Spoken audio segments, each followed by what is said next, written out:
Good morning, Miss Shiana, and thanks for joining us for ABC 57 News on the CW25. It's 8 o'clock. I'm Emily Pritchard. Parents, a Pennsylvania company that makes baby wipes, is voluntarily recalling its products because some of those wipes might be contaminated. I don't know if you can read behind me on this statue. It reads unconquered.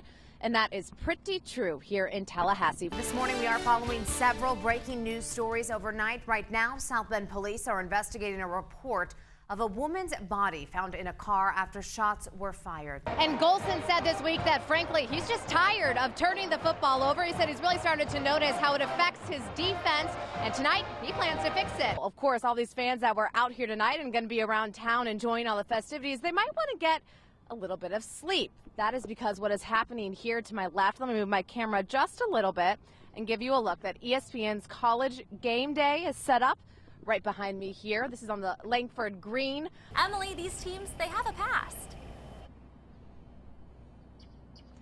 Yes, they do. A short but very tangled history. In fact, this will be their 8th meeting together on Saturday inside Doak Campbell Stadium behind me. But the Seminoles, they hold this record at 5-2, but truly it has not been that long since these teams last two met each other on the football field. Just think back to when quarterback Tommy Reese had the reins and was passing off to Michael Floyd, who juggled the ball a bit back in December of 2011. Now, the Champ Sports Bowl played host in Orlando to that game. The Seminoles nabbed that win in the home state 18-14. And for the defending national champions this year, the Noles say that that game back in 2011 was where this successful streak all began. So that was kind of like our beginning, where we made our mark. Of course, they're trying to capitalize on that this weekend, and head coach Brian Kelly for the Fighting Irish said that he does think that he knows they're facing a veteran offense who is very successful, but he said there is one very important point here, and that is that he thinks Notre Dame's problems this season have all been self-inflicted, and they just need to, of course, clean that up. And coming up at 8 o'clock at the top of the hour, I'll show you why this game inside this stadium here behind me is different than any other so far this season. And another reason we know this is going to be a big weekend in college football is because ESPN's College Game Day is in town. ABC 57's Brandon Pope got all the info you need to know about how they're getting ready for the big event on Saturday morning. Hey, Brandon. About that, ABC 57's Emily Pritchard had the rare opportunity to tag along for a game, as he announced last week at the North Carolina game. And Emily, he has to prep for game day just like the team does. Oh yes, about 10 hours of preparation a week, and that is not all. He says if he were working a game like tonight, he would be up in that booth at least 2 additional hours before kickoff. But he wants to make sure everyone knows he's not working in a coal mine or anything like that. But when it is game time, he is ready with every word. Welcome to Notre Dame Stadium. Controlling every word. The Irish by Brian Kelly. To 80,000 with the push of a button. You know the voice. 197 consecutive home games. But maybe not the face of Michael Collins. He's had an office on the 45-yard line for 33 straight seasons, spotting both offenses. So everybody who carries the ball touches the ball. With some help. An assistant who spots the defenses. And then I have another assistant. He does yardage for me. The routine is down, and the work on game day starts well before. I like doing my homework. I enjoy it. Collins climbs the steps and zigzags through the Joyce Center offices to pick up his paperwork every Friday afternoon. Well, these are my rosters. Once everything is in the bag, he heads home. And I don't go out on Fridays. I don't want to go out. Spending his Friday nights with his work. See you tomorrow. Okay. We all know when we're ready to take a test, right? I know when I'm ready. And I'm not to brag, but by the time they kick that off, I'm ready every game. He scans through. I basically mumble them to myself. And we have a lot of chemis. Making sure he knows every name. Something else he didn't really mumble, but frankly blurted out. Here come the Irish! He says he used the iconic phrase for the first time during the 1993 Notre Dame-Florida State game. I was so keyed, I just blurted it out. And after the game, my wife said, well, that was really cool. And I said, what was cool? And she said that here come the Irish. And I said, oh. She says, you should do that every game. And I said, you think? It's those moments when the stadium is fired up 13 yards for an Irish touchdown. And the push-ups are plentiful. That keeps bringing Collins back to his booth. If you can't be excited as the clock ticks down to the 3:42 kickoff on a Saturday afternoon, then it's time to pack it in. And he is not packing it in anytime soon.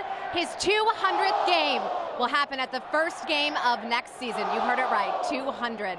Reporting live from the Florida State Notre Dame matchup in Tallahassee, Emily Pritchard, ABC 57 News. Also developing this morning out of Canada, a soldier and a gunman are dead after two shootings in Canada's capital city of Ottawa. Shots, you can hear them, rang out inside Parliament and at the Canada War Memorial yesterday morning. Well, this morning, investigators are at work to determine if a gunman who terrorized the nation's capital yesterday was a lone wolf. And new research is giving a detailed look at abusive behavior on the web. 73% of adult internet users have witnessed someone being harassed online, and 40% have personally experienced it. That's according to a new survey by the Pew Research Center. The group used responses from more than 2,800 web users. The survey found young adults ages 18 to 29 are more likely than any other groups to experience online harassment. Toddlers are known for getting into trouble. Many times it's pretty harmless, and 18-month-old Colin Lampert is no exception. That's what his grandmother found out when he found his way, yeah, you're looking at it, inside a toy vending machine. Colin's grandmother says her grandson loves crawling. It's just about anything and everything, so when she looked away, just for that moment, she wasn't surprised he ended up in there. And all I could see was his feet because he had already crawled in. I grabbed his feet and tried to pull him back out, and he kicked my hand and he got in. He went in, he climbed up on the shelf, and then he climbed over the glass partition and sat in the toys. Determined little guy. Well, he thought it was 50 cents to play. Why not go in for free, right? And developing this morning, Iraqi and U.S. air patrols now have to deal with the possibility that ISIS militants have sophisticated surface-to-air missile launchers.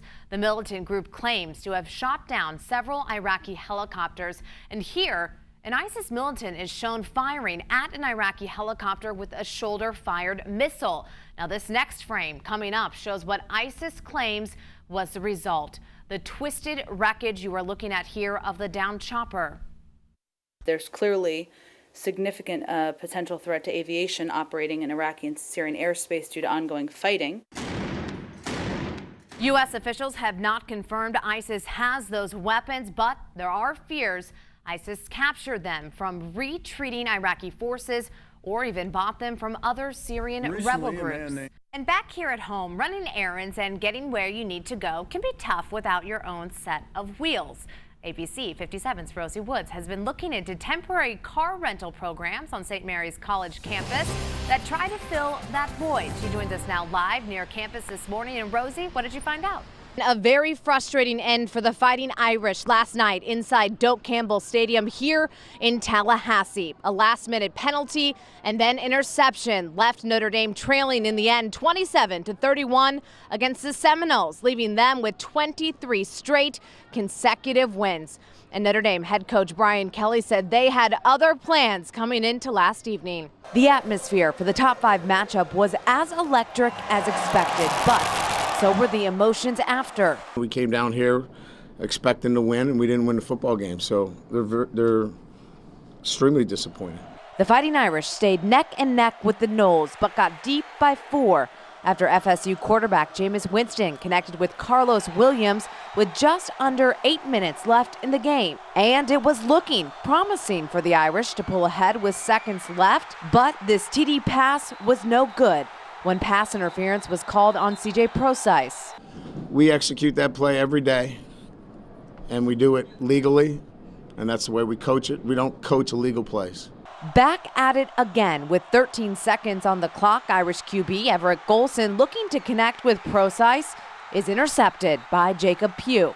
And while the reigning Heisman Trophy winner and his team were the ones celebrating after a last-minute win, Kelly made a strong statement about his guy. You know, Winston is a very good player. I thought our quarterback played better than him tonight. Just didn't show up on the scoreboard.